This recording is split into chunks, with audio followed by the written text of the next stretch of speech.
Few designs have been as long-lived as the Porsche 911 or as successfully updated. Its instantly recognizable silhouette has been around for more than 30 years, but with each revision, this rear-engined, air-cooled, flat-six-powered sports car from Zuffenhausen has been made to corner more aggressively, accelerate harder, stop shorter, and through detail refinement, look better. To many of its followers, the 911 is considered to be the only real Porsche.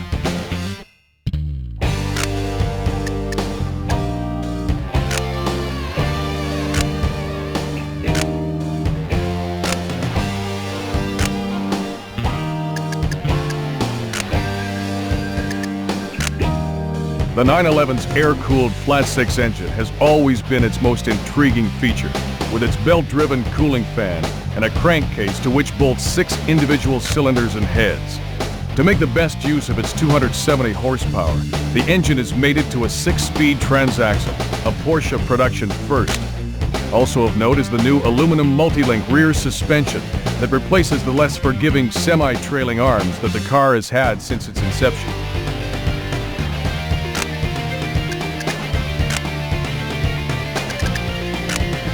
With 59% of its 3,065 pounds borne by the rear wheels, the 911's tail can still be made to step out by lifting off the throttle or braking under considerable side loading. However, this tendency is much more benign with its improved rear suspension. Where this rear weight bias helps out tremendously is in the 911's fantastically powerful braking, effected through huge vented and cross-drilled rotors clamped by racing-bred ABS-assisted calipers. Overall, this car has a great feeling of precision and finesse.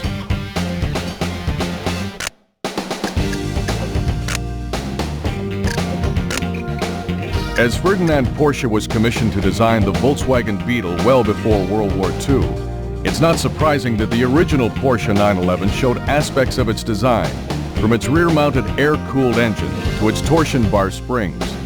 Making its production debut in 1964, the 911 had a 2-liter flat-six power plant that was essentially a scaled-down version of the 1962 Formula One flat-8 engine. It wasn't until almost a decade later that Porsche introduced its Carrera, an appellation that signified its most powerful model that originated from the grueling Mexican Carrera Panamericana road race. This model became the first Porsche road car whose rear tires were wider than the fronts, and which had a rear spoiler to increase downforce. Although the styling changes to the 911's shape over the years have been subtle, each mechanical revision has improved on its superb performance capabilities, preserving its status as one of the most prestigious sports cars of the last 3 decades.